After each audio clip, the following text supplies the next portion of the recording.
Hoje vamos falar sobre legislação de trânsito. Eu separei os principais conteúdos para que você que vai realizar a prova lá no Detran possa passar de primeira. Vamos iniciar com os pré-requisitos que encontramos no artigo 140 do Código de Trânsito Brasileiro.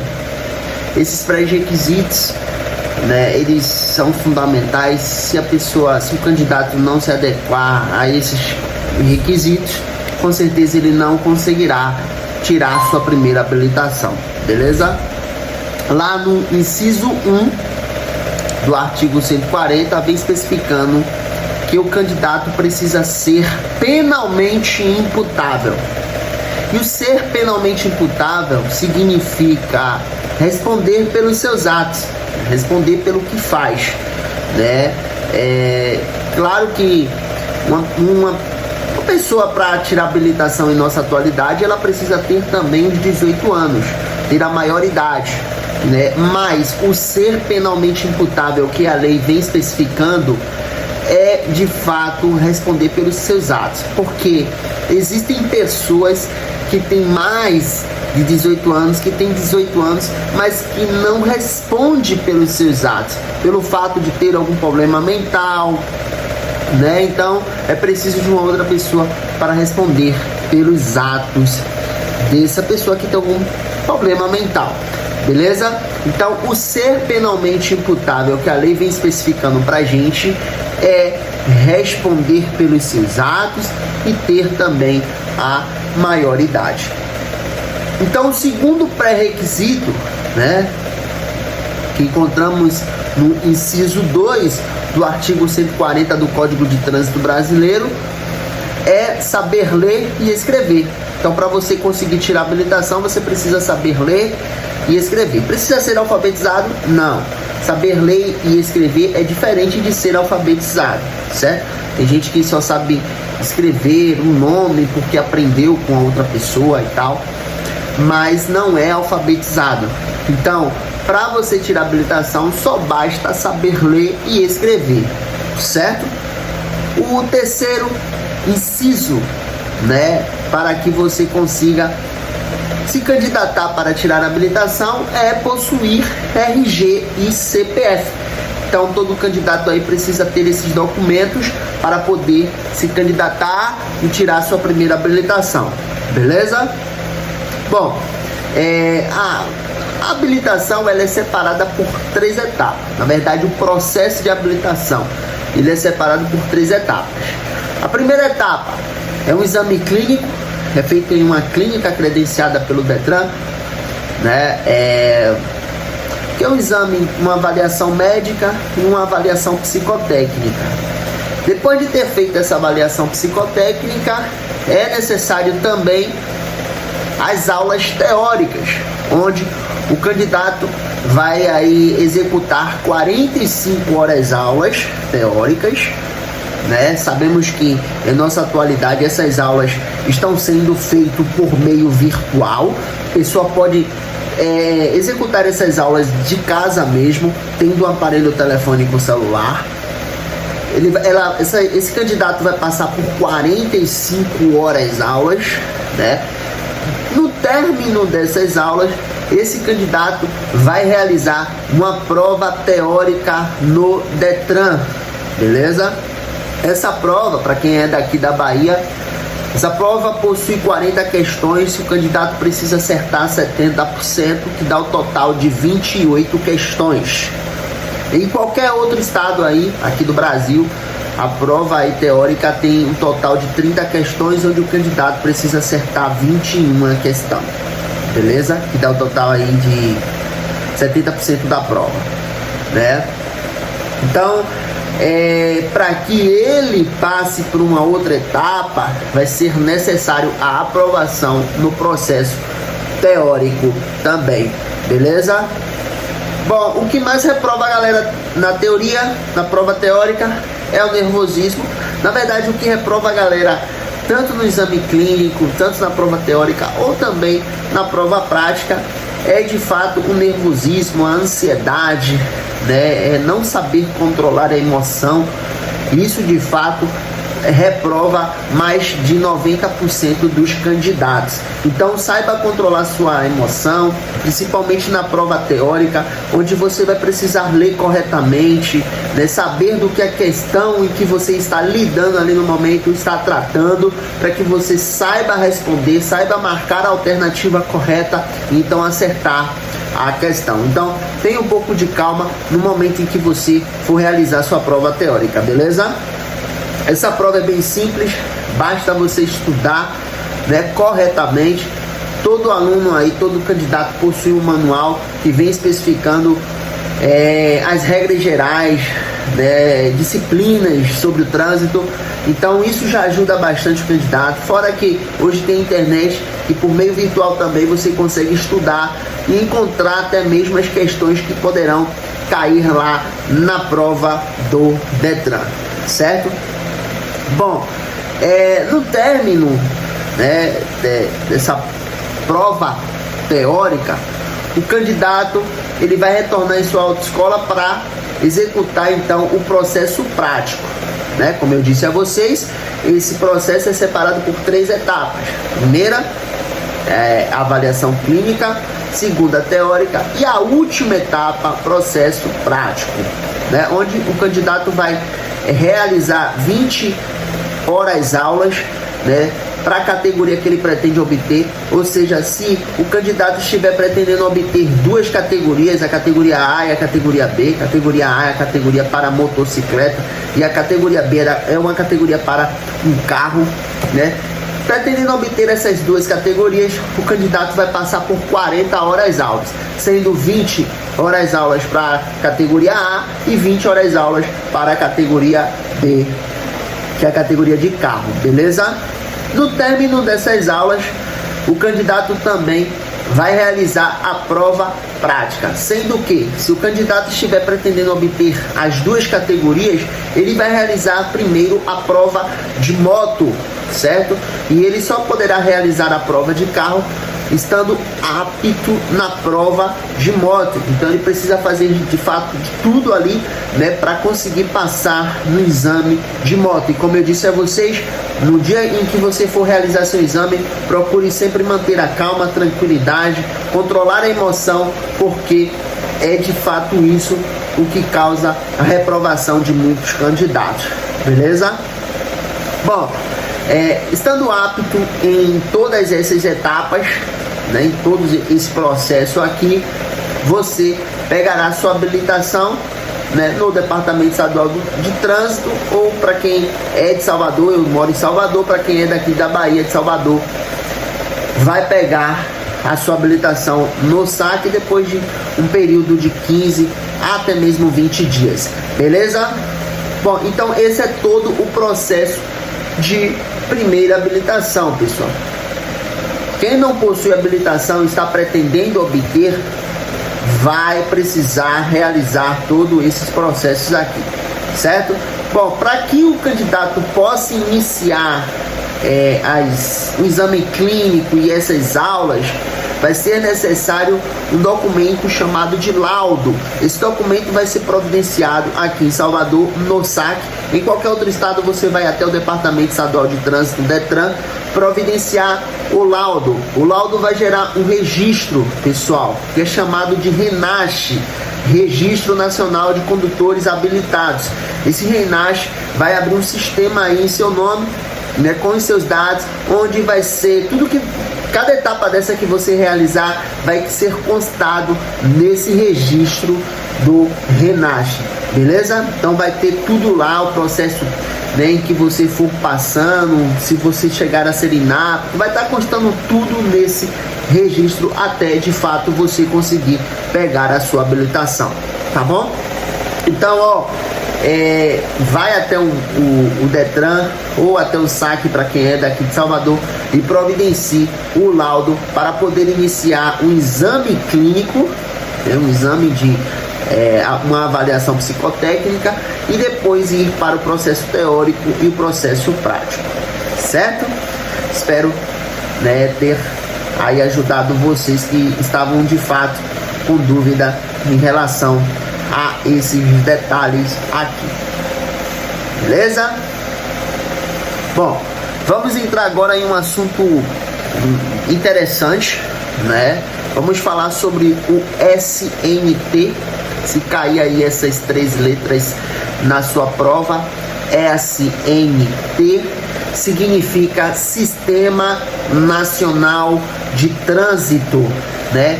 O Sistema Nacional de Trânsito traz com eles os órgãos competentes, né? Com circunscrição sobre alguns locais, sobre algumas vias aqui do nosso território brasileiro. Então vamos falar desses órgãos, vamos falar sobre as atribuições que eles têm, né, os deveres de cada um. Então vamos entrar especificamente nesse assunto a partir de agora, tá bom? Bom, vamos separar os órgãos federais e vamos separar os estaduais, beleza? Então, temos os órgãos federais, que são os cabeças, atua para todo o Brasil, e os estaduais, que vão atuar ali para aquele estado, certo? Além disso, vamos separar também os órgãos normativos dos órgãos executivos, tá bom? Então, vamos começar pelos órgãos federais normativos, tá certo? E um órgão que atua para todo o Brasil, que é federal e que é normativo, é chamado de CONTRAN, que significa Conselho Nacional de Trânsito. O CONTRAN, ele tem um papel muito importante para o nosso trânsito, porque é ele o principal responsável pela elaboração das normas, das regras ditadas para o nosso trânsito. Então, o CONTRAN, ele tem um papel muito importante, pessoal. Certo? Vai criar projeto de lei, vai ser avaliado. Esses projetos serão avaliados pela Câmara Temática, né? Que é um órgão aí que vamos encontrar aí representantes da lei, né? Desse local aí, fazendo aí, observando e analisando os projetos de leis que serão ditadas para o nosso trânsito. Então, o CONTRAN tem um papel muito importante para o nosso trânsito, beleza?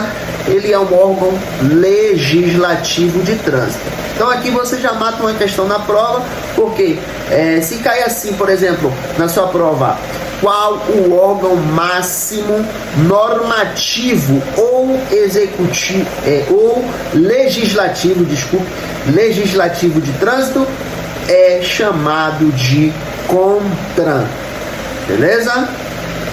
Bom, além do CONTRAN, que atua para o território federal, temos um outro órgão que atua também no território federal, porém ele é executivo, certo? E ele é chamado de DENATRAN, que significa Departamento Nacional de Trânsito. Então, quando ele vem aí o nacional, é porque ele atua para todo o Brasil, para todas as vias do Brasil, beleza? Um órgão aí voltado para isso.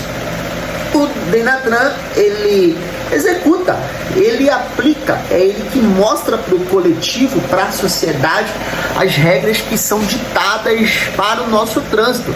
Ou seja, o CONTRAN, ele tem a responsabilidade de criar, de fazer, né? Ele é o legislativo, ele tem um poder legislativo, mas é o DENATRAN que tem aquele poder executivo, de mostrar um poder jurídico também, né? De poder aplicar essas regras que foram impostas para a sociedade, beleza? Então o órgão executivo, ele faz isso, ele mostra, ele aplica para o coletivo, beleza? Então esse é o papel do DENATRAN, é um órgão executivo, só que ele é máximo porque ele atua para todo o território federal.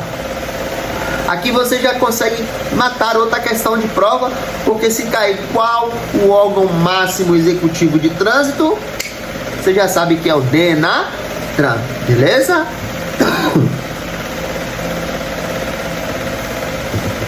Então vamos lá. Saindo agora do território federal, vamos entrar no estadual, né? Vamos vir aqui para o estado. Cada estado possui, né, os seus órgãos legislativo e também executivos de trânsito. Então precisamos entender quais são eles, né? Dentro de um estado temos o CETRAN, que significa Conselho Estadual de Trânsito. Ele tem a circunscrição ali no estado, naquele local, beleza? E o CETRAN, ele tem a mesma atribuição que o CONTRAN, porém, ele não é o cabeça, beleza? Não é, porque de fato o CETRAN fica com essa restrição de poder atuar somente dentro de um estado. Então, o CETRAN ele é coordenador, ele é cooperador, ele é legislativo, é normativo, entendeu? Só que dentro de um estado. No Distrito Federal, lá em Brasília, temos um órgão que é chamado de CONTRANDINF. O CONTRANDINF significa Conselho de Trânsito do Distrito Federal, né? Ele atua somente em Brasília, só lá, mas ele tem a mesma atribuição do CETRAN, beleza? Ele faz as mesmas coisas, ele é coordenador, ele é normativo, ele é também legislativo, só que ele atua somente lá no Distrito Federal. Bom, vamos entender agora o órgão executivo de um estado. E dentro de um estado temos o DETRAN, Departamento Estadual de Trânsito. O DETRAN, ele executa as regras de trânsito para o estado. Cada estado possui o seu DETRAN, pessoal. Então ele aplica, por exemplo, você que está pretendendo obter a primeira habilitação, o órgão responsável, né, por estar controlando o seu processo de habilitação é o DETRAN. Ele executa, é a atribuição que ele tem, beleza? O DETRAN, além disso, ele é responsável por controlar também aí a questão da identificação, né, da fiscalização feita em cima do CRLV do veículo, né, do CRV, além dos documentos para os condutores, também a legalização para os veículos automotores. Então, ele que controla, ele que executa tudo isso. Você está entendendo? E ele é o órgão executivo estadual. Então, cada estado vai ter o seu DETRAN, cada estado vai ter o seu CETRAN, e no Distrito Federal vamos encontrar o CONTRANDINF, tá bom? Isso daí você, ó, já consegue matar muitas questões da prova, beleza? Que é uma manha aqui, vou deixar uma manha bem interessante aqui para vocês, ó. Começou com a letra D, né? Possivelmente esse órgão vai ser executivo.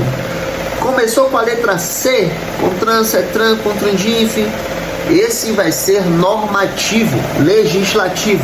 Então você já vai gravar isso, já vai levar para sua prova, para que você não consiga errar as questões. Existe um órgão que não é normativo, né? Também tem essa atribuição, mas é uma circunscrição regional e começa com a letra C. Então o único que você vai descartar desse exemplo que eu dei é o órgão chamado de CIRETRAN, beleza? O CIRETRAN significa circunscrição regional de trânsito. Você vai encontrar esse órgão apenas nos pequenos municípios, beleza? Por exemplo, eu moro em Salvador, vou dar aqui exemplo de alguns pequenos municípios.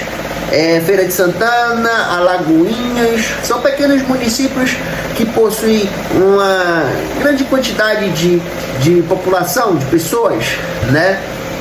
Então lá não encontramos o DETRAN, vamos encontrar o CIRETRAN. Porém, o CIRETRAN, ele é subordinado ao DETRAN, ou seja, tudo que vier a acontecer dentro desse estado desse pequeno município, desculpe, o Ciretran vai encaminhar para o Detran terá o conhecimento dessa situação. Então, o Ciretran, ele é subordinado ao Detran. E Ciretran é uma circunscrição regional de trânsito, onde você irá encontrar apenas nesses pequenos municípios.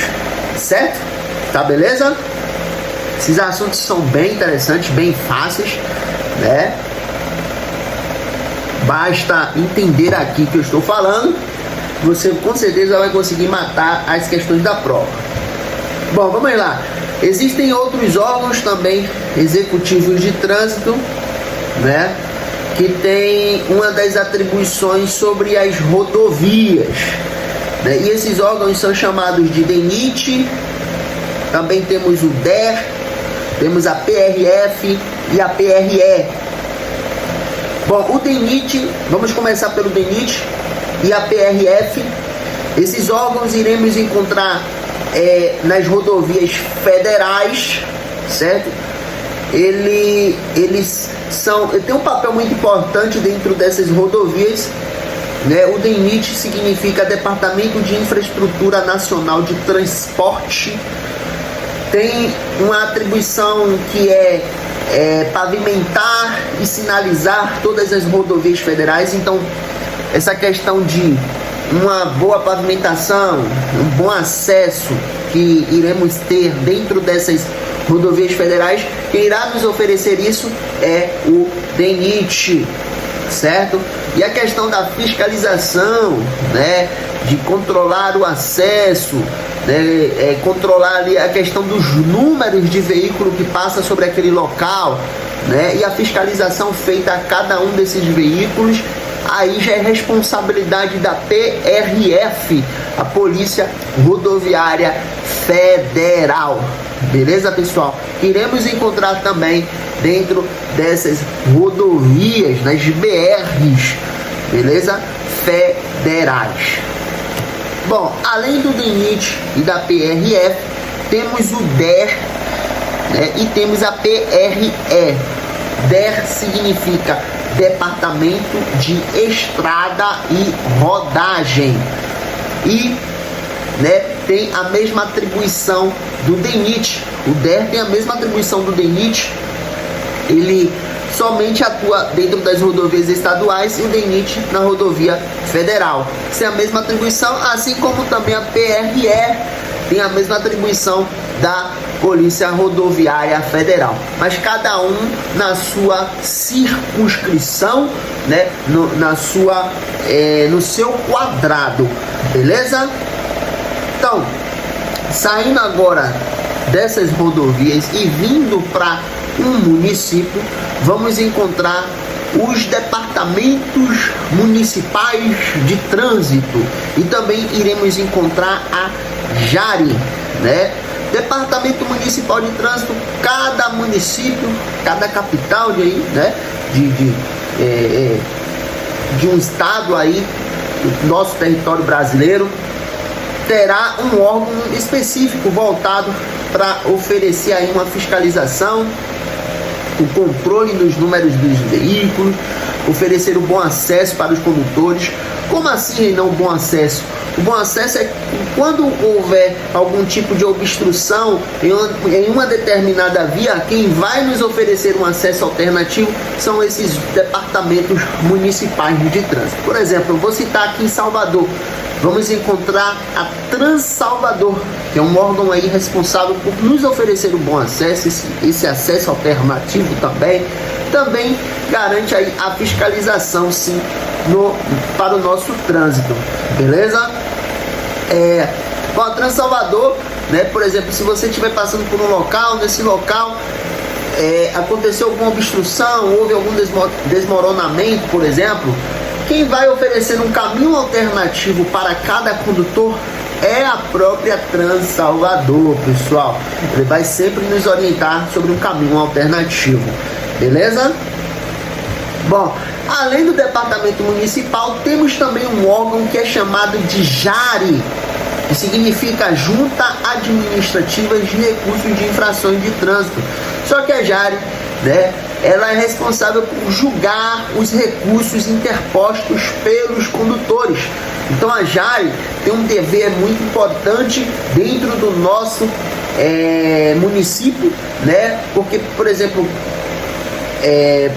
todo condutor está sujeito aí, pode ser sujeito aí a receber uma infração de trânsito, né? E quando ele se sente que não cometeu aquilo, que foi uma injustiça o que aconteceu com ele, né? Ele pode sim apresentar um recurso a seu favor. Então esse recurso vai ser apresentado, né, na sua primeira instância ao órgão que o notificou, certo? Se foi a PM, por exemplo, você terá que ir até o Departamento Estadual de Trânsito procurar o setor administrativo para apresentar sua defesa. Se foi, por exemplo, pelo Departamento Municipal, você deve procurar um órgão administrativo, o setor administrativo competente, para você apresentar o seu recurso nesse órgão e ele ser julgado na primeira instância. A segunda instância desse julgamento vai ser pela Jari, essa Junta Administrativa de Recursos de Infrações. Claro que quando acontece algo, né, que fuja do controle da Jari, por exemplo, uma questão de acidentes envolvendo vítimas, questão de crimes de trânsito, algo que venha a ser fora do controle da Jari, esse condutor pode ser julgado em uma terceira instância, pode ir aí para o CONTRAN ou o CETRAN de um estado ou o CONTRAN, né, do território federal, irá julgar também esse condutor para saber se de fato ele poderá sofrer aí com a cassação em sua CNH, né, ou com a proibição do direito de dirigir, algo desse tipo. Então também pode ser julgado pelo CETRAN ou pela Jari. CETRAN, CONTRAN e na segunda instância a Jari. Beleza, pessoal? Então é isso aí. Fica esses critérios aí para vocês, certo? Espero que vocês tenham entendido o assunto. Esse assunto é bem fácil, basta controlar o nervosismo, a emoção no dia da prova, como eu falei aqui a vocês, e com certeza vai dar tudo certo. Vamos entrar agora em outro assunto.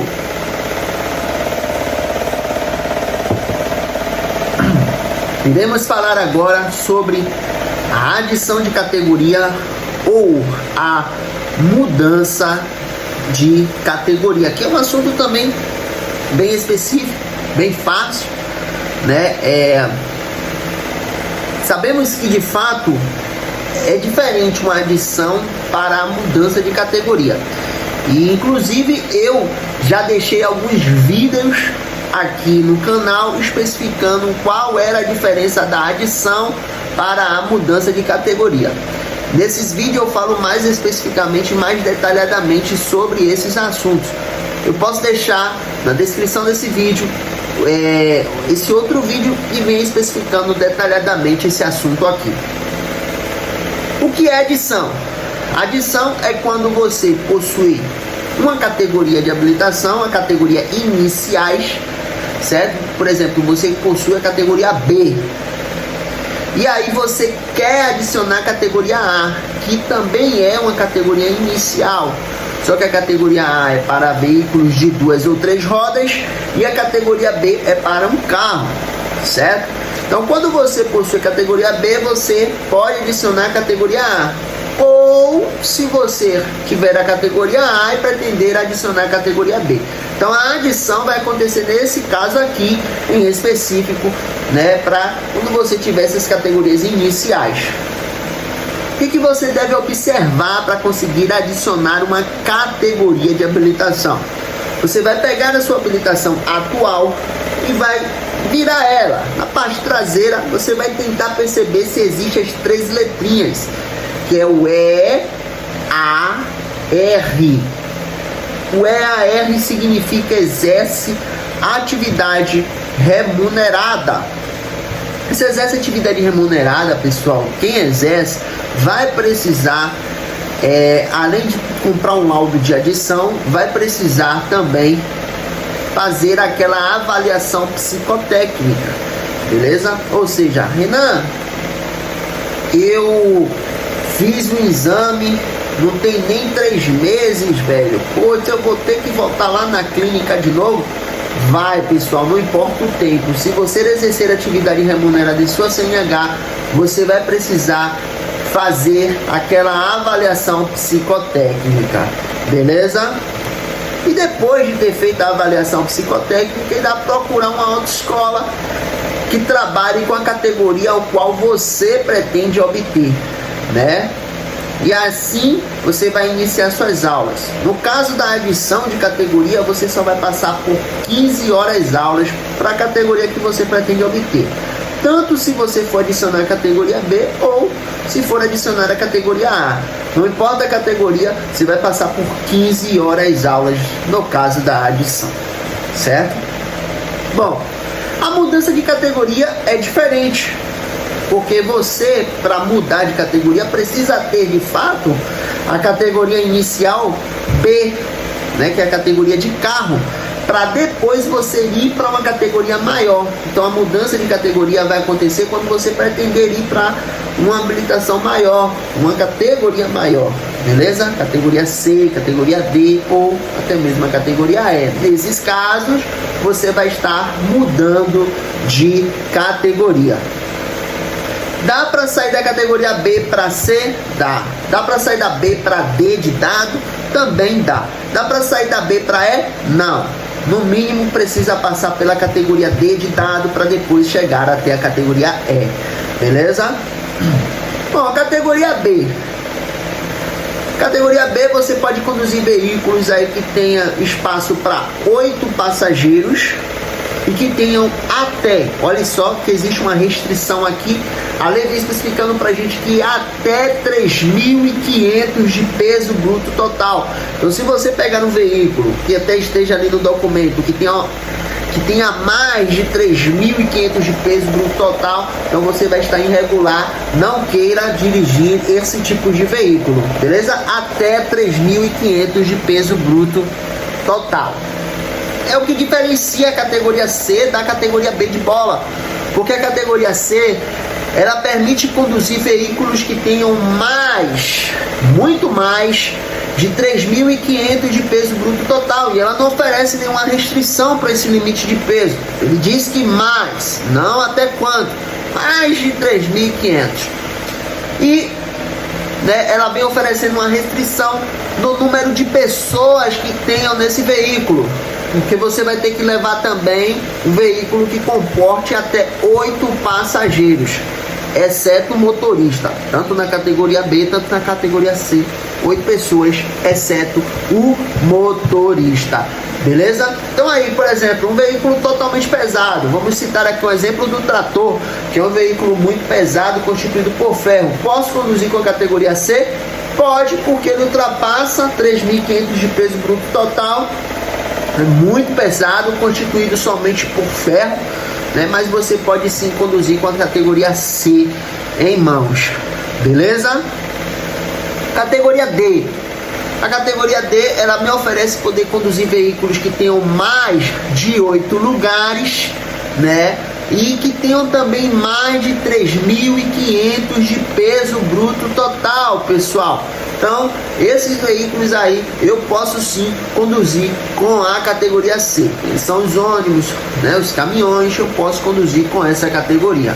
Já a categoria E, eu posso poder conduzir aí os veículos articulados, veículos que sustentam até mesmo outros veículos, certo?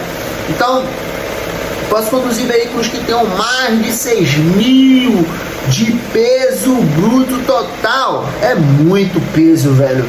Então esses veículos, vou citar aqui o bitrem, vou citar aqui o reboque, a cegonha. Quem não conhece a cegonha aí? Então esses veículos você pode sim estar conduzindo com a categoria E, certo? Bom, como é que eu faço para chegar até essa categoria E? Isso é muito simples, pessoal. Como eu disse, tudo começa pela categoria inicial B de bola. E você vai precisar ficar um ano com essa categoria B para depois mudar para a categoria C. Depois de um ano, você vai comprar o laudo, né, fazer um exame clínico e então procurar uma autoescola que trabalhe com essa categoria para você poder tirá-la. Posso mudar da categoria B para D diretamente? Pode sim, mas você precisa levar 2 anos com a categoria B em mãos, e além desses 2 anos você precisa ter 21 anos de idade. Então você vai ter os 21 anos, 2 anos de habilitação categoria B e vai poder mudar de categoria B para D. Posso mudar da B para E? Já disse aqui anteriormente que não, pessoal. Você precisa no mínimo passar pela categoria C e pela categoria D de bola. D de dado, desculpe. Beleza? O que é necessário? Ter 1 ano nessas categorias e, além disso, você não pode cometer infração gravíssima, não pode cometer infração de natureza grave ou não pode ser reincidente em infração de natureza média. Beleza? Tendo o prazo, o tempo específico, você pode sim sair de uma categoria e ir diretamente para a categoria E, certo? Então fica esses detalhes. Tem uma categoria nova, né, em nossa atualidade, que é chamada de ACC. É uma autorização para conduzir um ciclomotor, pessoal. E o que é um ciclomotor? É uma cinquentinha, tá bom? Então você que tem uma cinquentinha, né, você pode sim estar solicitando uma ACC. O processo é o mesmo, você vai solicitar um laudo, você vai fazer um exame clínico, só que a ACC, existe a possibilidade de você automaticamente, depois de ter comprado o laudo, de ter feito um exame, de ir marcar diretamente sua prova. E eu dou um conselho de que a pessoa, o candidato, ele procure pelo menos uma autoescola para executar algumas aulas antes de realizar a prova, porque mesmo que você já saiba pilotar uma cinquentinha, você pode sentir dificuldade no momento em que for realizar sua prova. Então marque algumas aulas pela autoescola para você se familiarizar com o circuito ao qual você vai precisar executar lá no Detran, para que você consiga passar de primeira, porque essa vai ser sempre a intenção. Quero deixar claro aqui que a ACC, o candidato, ele fica privado do poder conduzir somente uma cinquentinha. Já no caso da categoria A, o candidato pode conduzir qualquer veículo de 2 ou 3 rodas, sendo eles motocicletas, né, triciclos, né, motoneta ou até mesmo os ciclomotores. Beleza? Por isso que é muito difícil da gente encontrar uma pessoa que esteja pretendendo obter a categoria ACC, porque ela só fica restrita a poder pilotar uma cinquentinha, tá bom? Então fica aí mais um assunto para vocês. Pode ter certeza que todos esses assuntos irão cair na prova, né? Então espero que esses conteúdos aqui estejam lhe ajudando a obter mais conhecimento para que você tenha um resultado positivo quando for realizar sua prova lá no Detran. Lembrando, pessoal, que eu não estou passando todo o conteúdo de legislação. Eu estou falando aqui detalhadamente em específico de alguns assuntos, né? Não de todos, porque se eu for falar de todos os assuntos de legislação, eu vou levar muito tempo para isso. Beleza? Bom, vamos falar agora, pessoal, sobre os crimes de trânsito. Beleza? Crimes de trânsito, que são tudo aquilo que pode de fato levar o condutor para a prisão, cara. Então, precisamos entender quais são esses crimes de trânsito. Eu separei aqui o Código de Trânsito Brasileiro a partir do artigo 300. A partir do artigo 302, beleza? Só um momentinho, deixa eu pegar aqui, que eu tô organizando tudinho aqui, né? Para pegar o CTB, porque a partir do artigo 302 ele vem especificando pra gente os crimes de trânsito. Lembrando que existem as penalidades administrativas e existem também as penalidades criminais, né? Para ir o condutor que transgredir de fato alguma regra do nosso trânsito. Se ele transgrediu, isso proporcionou um tipo de acidente, ou a vítima ali veio a óbito, ele poderá até mesmo responder pelos homicídios culposos, quando ele não tem intenção daquilo, ou até mesmo a lesão corporal culposa, certo? E além disso, temos também as penalidades administrativas, que é quando esse condutor recebe um valor, né, que ele terá que arcar, recebe uma pontuação no seu prontuário da habilitação, né, ele poderá sofrer com a retenção em seu veículo ou com a remoção no seu veículo. Então essas são consideradas penalidades administrativas, pessoal, certo? E aqui já tem uma dúvida que muita gente me faz, muitos alunos me fazem, né, principalmente no Instagram também, onde a galera me faz bastante pergunta. Vou aproveitar aqui já dizer que quem não me segue no Instagram, começa a seguir lá. Meu Instagram é Reinan_Dantas_Leite. Eu vou deixar aqui na tela para que vocês possam conferir. Dê um saque lá. Alguma dúvida, qualquer dúvida, pode também deixar nos comentários desse vídeo aí. E a pergunta que a galera me faz é: qual a diferença de retenção do veículo para remoção do veículo? Eu acho essa pergunta bem interessante, né? Porém, a retenção, ela vai acontecer de fato. Vou citar um exemplo aqui bem interessante, bem bacana, para que você possa entender. Vou citar exemplo aqui desse piloto, né? Vou tirar aqui, ó, o bocal desse piloto. Tirei o bocal, existe um agente de fiscalização de piloto aqui, ó. Esse agente identificou esse piloto e ele entendeu que esse piloto está sem uma das suas características. Ele está sem o bocal. Então eu retirei uma das características desse piloto. O que esse agente de fiscalização vai fazer? Vai reter esse piloto. Vai reter para quê? Para que possa ser sanado a irregularidade que existe no piloto. O que é ser sanado?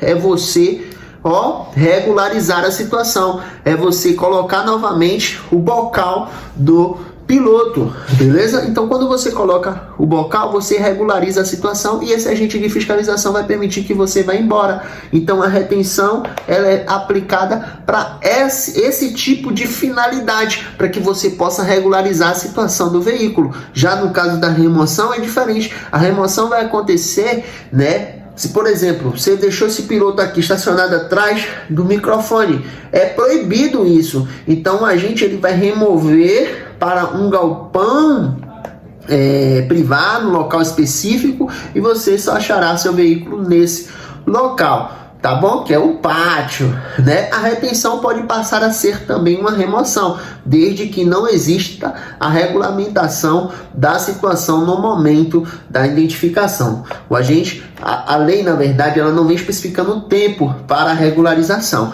Ela te oferece a regularização. Se não for sanada a regularização, pode passar a existir também uma remoção para o veículo. Beleza? Vamos aqui no artigo 302. E o artigo 302 ele é bem interessante porque ele já começa falando sobre o homicídio culposo, pessoal.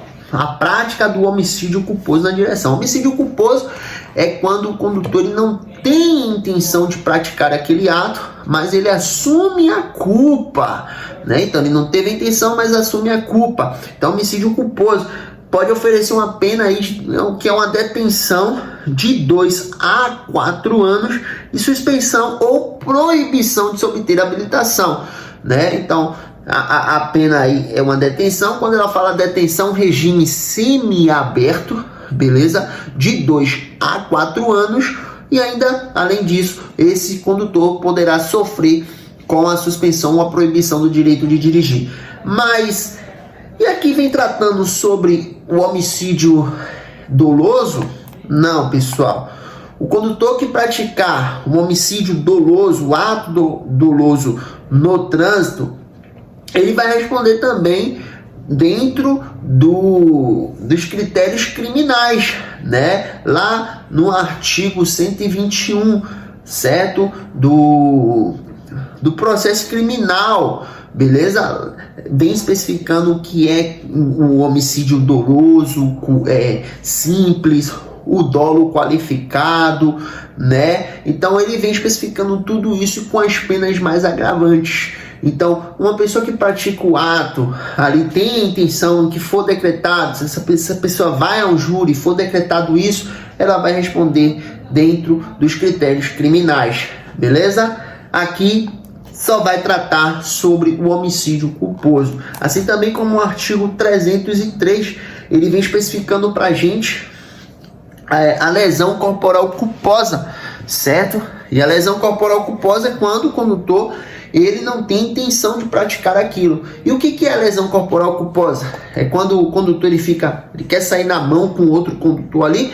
Não, pessoal. É quando de fato ele estiver conduzindo o seu veículo, ele for de encontro a algum tipo de vítima, uma pessoa ali naquela via atropelou, gerou ali, né, aquela situação, então ele poderá também responder pela lesão corporal culposa. Só que o parágrafo 1 do artigo 302, ele vem especificando pra gente, ó. No homicídio culposo cometido na direção de um veículo automotor, a pena é aumentada 1/3 à metade se o agente não possuir permissão para dirigir, né, a carteira de habilitação, se praticá-lo em uma faixa de pedestre ou na calçada, ou se deixar de prestar socorro àquela vítima quando possível fazê-lo sem risco pessoal. Sem risco pessoal que ele vem especificando a vítima do acidente. Então, nesse tipo de situação, não tem habilitação, velho. Olha o risco que está correndo, né? A pessoa atropelou, gerou acidente, não tem habilitação. Então, a pena ainda vai ser aumentada 1/3 à metade. Tanto no caso da lesão corporal culposa, tanto no caso do homicídio culposo, beleza? Sendo que a lesão corporal culposa, a pena para isso é de 6 meses a 2 anos e suspensão ou proibição também de se obter a habilitação. Lembrando que nesse caso a pena também pode ser aumentada 1/3 à metade, certo? No parágrafo 3, ele vem especificando, ó, se o agente conduzir o veículo automotor sob a influência de álcool ou de qualquer outra substância psicoativa que determine dependência, aí a pena já passa a ser outra, como ele vem especificando aqui, a pena passa a ser uma reclusão. Lembra que no início eu falei aqui que a detenção pode oferecer um regime semiaberto. No caso da reclusão, ela oferece um regime fechado, pessoal. E a reclusão para esse tipo de situação é de 5 a 8 anos. E além disso, o condutor pode sofrer com a suspensão ou proibição do direito de dirigir, tá bom? Então fique ligado a esses critérios, a esses detalhes, porque, né, dirigir o veículo embriagado, resultar nesse tipo de situação, pode oferecer penas bem agravantes aí para os condutores que optarem em fazer isso, tá bom? Vamos agora aqui para o artigo 304, ele vem especificando a deixar o condutor do veículo na ocasião do acidente de prestar socorro imediato, podendo fazê-lo diretamente por justa causa, deixar de solicitar o auxílio da autoridade pública, detenção de 6 meses a 1 ano ou uma multa. E um detalhe bem interessante que nessa pena, ela vem especificando que existe a possibilidade desse condutor sofrer com a detenção ou pagar uma multa. Então, quando ele vem especificando um ou o outro, né, você vai ser julgado, vai ser levado aí possivelmente até uma delegacia, o delegado, né, vai julgá-lo ali no momento, um ou outro. Agora, quando os critérios, as penas, na verdade, vem especificando que você vai sofrer a detenção e pagar uma multa, aí você vai sofrer com os dois, beleza? Você não vai ter aquela possibilidade de ser julgado e for decretado uma coisa ou outra para você. Não, vai responder pelos dois, beleza? Então existe essa diferença aí do ou e do ir. Se cai na sua prova de legislação e cai muito assunto assim, você já sabe a diferença que não vai errar na prova, tá bom? Vamos lá. Vamos aqui agora, ó, para o artigo 309, 310, né? Olha só o que ele vem especificando, ó. Dirigir veículo automotor em via pública sem a devida permissão para dirigir ou a habilitação, né? Ou se estiver com direito de dirigir cassado. É uma detenção, a pena para isso é uma detenção de 6 meses a 1 ano ou uma multa. Lembrando que a multa, né, para quem for identificado dirigindo sem habilitação, é vezes 3, que dá o total de R$ 880,41. Então tome um cuidado especial, não queira assumir esse risco não, viu? Tenha um cuidado em relação a isso aí.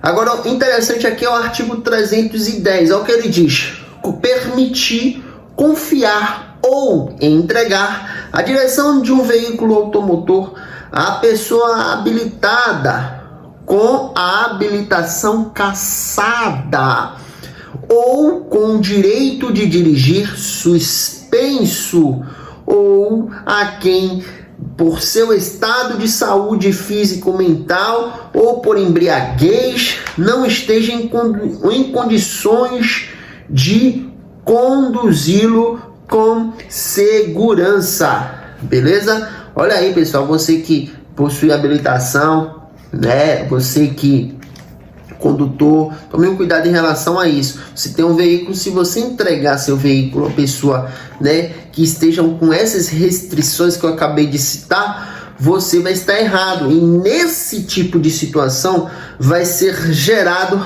uma detenção de 6 meses a 1 ano ou uma multa para você que é habilitado, beleza? E a pessoa que for identificada ali conduzindo já sem habilitação vai ser enquadrado no artigo 309 pelo fato de não ter habilitação, porque a habilitação está suspensa ou está cassada, né? Ou com algum outro tipo de restrição que eu acabei de citar. Então tome um cuidado especial para não responder por essas irregularidades. Bom, temos aqui, ó, o artigo 312, né? Que ele vem especificando aqui o fraude processual. O que é fraude processual? Que ele oferece também uma detenção aqui, ó, de 6 meses a 1 ano ou multa. O que é fraude processual? Fraude processual, pessoal, é todo acidente que acontece no nosso trânsito vai passar a existir uma investigação, certo? Então, se em algum momento o condutor tentar enganar a perícia naquele local, ele vai responder pelo fraude processual. Por exemplo, aconteceu um acidente e na via ficou a marca do pneu daquele acidente. Então o condutor veio e tentou apagar aquela marca ali para justamente tentar enganar a investigação. Então nesse caso, ele irá responder pelo fraude processual. Então fica aí esses detalhes na detenção de 6 meses a 1 ano, se isso vier a acontecer. Tome um cuidado especial em relação a isso, tá bom? Fica esses assuntos aí para vocês. Espero que vocês tenham gostado. Eu vou trazer a aula 2. Essa foi a aula 1 de legislação, onde eu falei sobre os pré-requisitos de primeira habilitação, falei também sobre o Sistema Nacional de Trânsito, falei sobre a adição de categoria, a mudança de categoria e separei o que era penalidade administrativa e os crimes de trânsito. Eu espero que vocês tenham gostado. Deixa o like no vídeo aí para me ajudar, compartilhe para seus amigos e para aquela pessoa que vai realizar a prova ou que já perdeu pela 20ª vez na prova. Compartilhe esse vídeo para essas pessoas, porque com certeza vai ajudar. Eu vim falando de um modo mais detalhado para que vocês possam entender esse assunto. E valeu, pessoal, vou ficando por aqui, até o próximo vídeo. Não se esquece de deixar o like, de acompanhar o nosso canal, de se inscrever, porque eu tô trazendo dicas para quem é habilitado, para quem não é habilitado. Tô postando vídeo praticamente quase todos os dias, então ajuda o nosso canal a crescer ainda mais. Compartilha aí para os seus amigos. Até o próximo vídeo. Falou, valeu, fui!